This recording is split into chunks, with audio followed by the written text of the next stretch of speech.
Hi, it's Congresswoman Jan Schakowsky, and I'm back with my plans and pans. I thought it would be a good idea to introduce the office dogs that are here in Washington, D.C. I am holding Sergeant Pepper, and behind me, is the picture of Ellie, my dog, Eleanor. Eleanor and Franklin. Eleanor was voted the cutest dog on Capitol Hill. Actually, Sarge also was the cutest dog on Capitol Hill. Here is Jojo. Jojo belongs to Amy. Kate, who is my legislative director. We have Jack here. So today we have all 3 office dogs, and they make life much better for all of us. I'll go on with what's going on in Washington and move to my desk. Thank you. Okay, back to the business of Congress, although I have to tell you, it is fun to have dogs in the office. I love it. But the House and Senate already passed legislation to keep government running, because on September 30th, that's the last day of the fiscal year. And if we had not passed a bill, then there would have been a government shutdown. So we avoided that. Unfortunately, we did not pass a full budget. We passed what is called a continuing resolution, which means the funding that was last year will be continued to this year to some point in December, and then hopefully we will get a new budget that will include many of the new requirements that we have to keep government running and to fund the things that we really need to do. The good news is that we were able to add to the continuing resolution some of the emergency things that need to be dealt with. For example, the floods that are happening around the country, the hurricane situation, which, our hearts go out to so many people, and the fires that we see, the forest fires that we see around. So we'll be able to address some of those problems. We did get some calls into the office. I just want to respond to that, asking whether or not we know that Senator Joe Manchin wanted to include some things that would actually help the fossil fuel industry. Those things did not get included in the continuing resolution, so that is good. Something that actually surprised me, Kevin McCarthy, who is the minority leader for the Republicans in the House of Representatives, made a big announcement this week, something called the Commitment to America.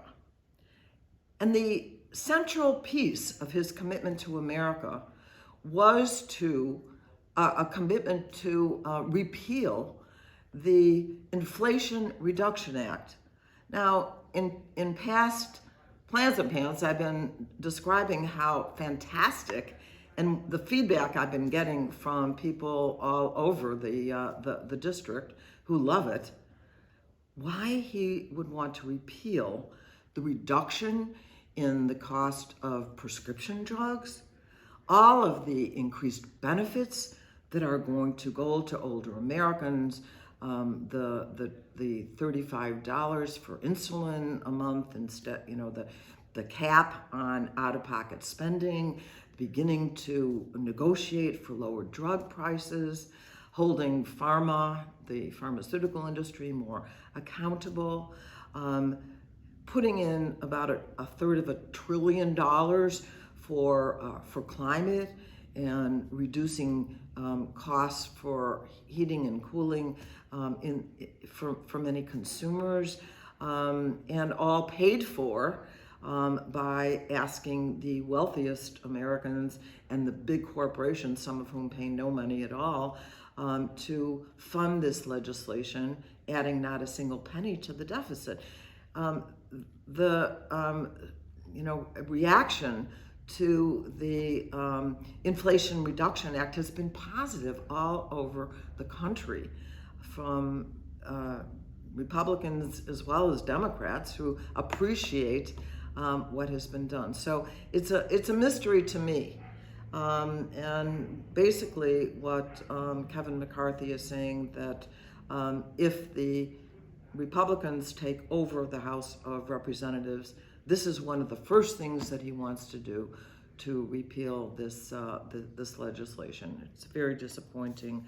I did introduce legislation dealing with Medicare Advantage. Now, I know that there are a lot of people out there who get Medicare Advantage plans because, of course, the promise is that it will cover things like dental care and some other things. But we also had a hearing that found that there have been really some scam kinds of things that have been going on with some Medicare Advantage programs. And my legislation would try and get the data about that. And one of the things that we found is that some Medicare Advantage plans, in order to get more money from Medicare, are what we're calling coding, saying that the people that they're asking money to be reimbursed for are sicker than they really are, and that would allow them to get money, so more money, and that's really a ripoff of government funding. We don't want that to happen. And we also have found that some of the Medicare Advantage plans, when people are asking who get very sick, they have been denied benefits. And so we want to make sure that we can get all the data that is available already at various agencies at the federal government, to take a look at that, to make sure that taxpayers aren't paying too much to the Medicare Advantage plans, more than they should, and more than the traditional Medicare would get. The good news is that there is going to be a decrease in the premiums for Medicare Part B. And that's going to amount to $5.20 a month. Adds up, right? And this is the first time in a long time that we have actually seen a decrease in premiums. So, as somebody who's really been focused on on older Americans, I'm one of them, that we want to make sure the affordability of healthcare. So that is good news. And the other really good news, I've been very involved in the issue of ALS, which, as you know, is a pretty devastating diagnosis, and the average life of someone who is diagnosed with ALS is pretty short. But I've been working with some incredible advocates. I would say the top one, someone from the 9th Congressional District that I'm so proud of, Brian Wallach and his wife Sandra, who have been advocating for medication, the availability of medication. And that's, of course, based on research. And so we, for the first time, actually in 5 years, the Food and Drug Administration has actually approved an ALS medication. So I know that Brian and Sandra are happy, and all of the people who have been fighting so hard for progress when it comes to this terrible disease. The White House this week had a forum on hunger.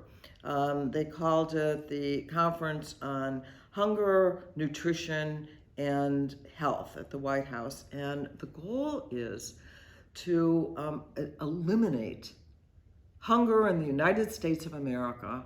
Now, hunger in the United States, the richest country in the world at the richest moment in history, in some ways you could say is a choice. There is no reason. It's a decision that we allow to have a large percentage of our children, as much as 20% of our children in the United States of America, who are food insecure. We have to do more, and we can. And so that was really the plan. There were 20 different government agencies that were participating in this conference to come up with a real strategy, and not just on hunger, but also talking about nutrition and health that's related to food. So, I am so proud of the administration for taking hold of issues that are so important to the health of our country and the future of our children. And finally, with COVID, the entire Chicago area is seeing the lowest numbers since the beginning of the pandemic. And now Cook County and all the surrounding counties are in the green low transmission group. So that's really good news. And still, if you haven't gotten your booster, I told you last week I got the booster. This week I got my flu shot. So don't forget about that. That's really important. But if you're 12 and older, then you want to make sure that you get the protection against the Omicron variant.